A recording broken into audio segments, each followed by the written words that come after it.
Hello বন্ধুরা, আসসালামু আলাইকুম। আমি মামনি কিচেন থেকে বলছি। আশা করি সবাই ভালো আছেন। আলহামদুলিল্লাহ, আমিও ভালো আছি আপনাদের ভালোবাসায়।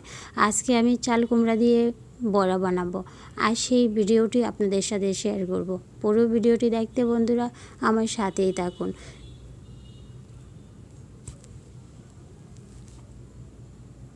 এখন আমি চাল কুমড়ার উপরে যে মোটা কুসাটা আছে সেটাকে ফেলে দিচ্ছি।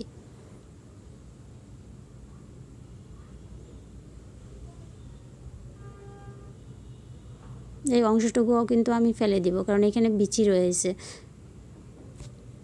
যারা আমার চ্যানেলটিকে সাবস্ক্রাইব করেছেন তাদের সবার জন্য রইল আমার পক্ষ থেকে অনেক অনেক অভিনন্দন।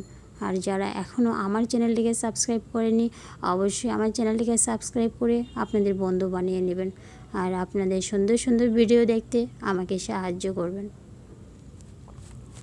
দেখেন বন্ধুরা, আমি কিন্তু খুব মিহি করে কেটে নিয়েছি। আপনারা এভাবেই কেটে নেবেন। আমি পুরো চাল কুমড়াটাকে এভাবে কেটে নেব। দেখেন বন্ধুরা, আমার কিন্তু কাটা হয়ে গেছে, দেখতে একই রকম হয়েছে।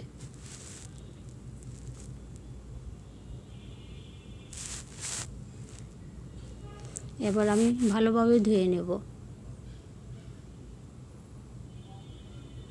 কাছে এবং দূরে যে যেখান থেকে ভিডিওটি দেখবেন, সবার কাছে আমার একটাই অনুরোধ, পুরো ভিডিওটি দেখবেন, তারপরে লাইক ও কমেন্ট করে দিবেন।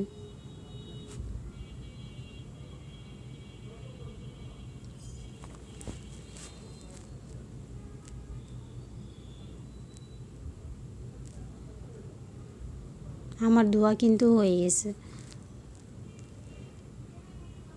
এবার আমি দিয়ে দিলাম স্বাদ মতো লবণ। এখন দিয়ে দিলাম হলুদ গুঁড়া, দিয়ে দিলাম মরিচ গুঁড়া,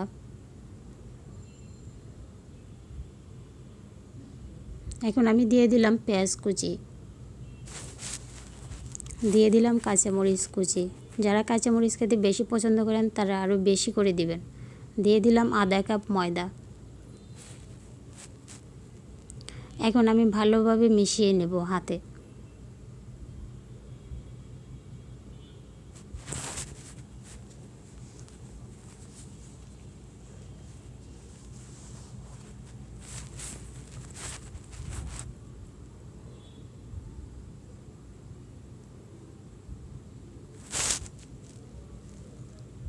এভাবে আমি 10 মিনিটের জন্য রেখে দিব।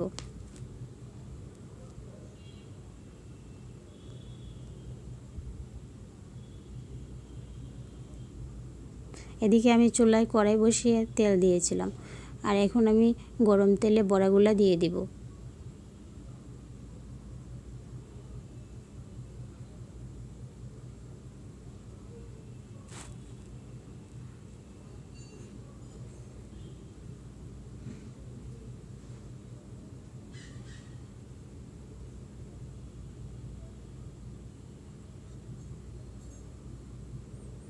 আমি কড়াইয়ের মধ্যে 6টা বড়া দিয়েছি। এই 6টাকে আমি ভেজে নেব প্রথমে।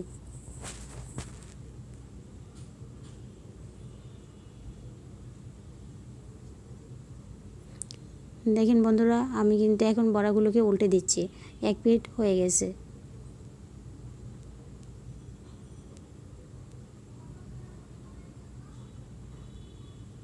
আমি লাল লাল করে ভেজে নেব।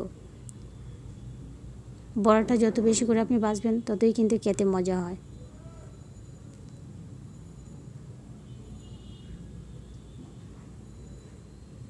দেখেন বন্ধুরা, আমার বড়ার কালারটা কিন্তু লাল লাল হয়ে গেছে। আমার বড়া ভাজা হয়ে গেছে। এবার আমি উঠিয়ে নেব।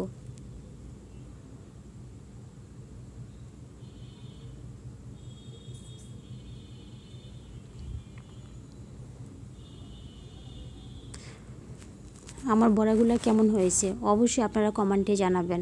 যদি ভালো লেগে থাকে অবশ্যই লাইক ও কমেন্ট করে দিবেন। সবাই ভালো থাকবেন, আমার জন্য দোয়া করবেন। সবার জন্য রইল আমার অনেক অনেক ভালোবাসা। আল্লাহ হাফেজ, দেখা হবে পরবর্তী ভিডিও নিয়ে। ভালো থাকবেন, টাটা।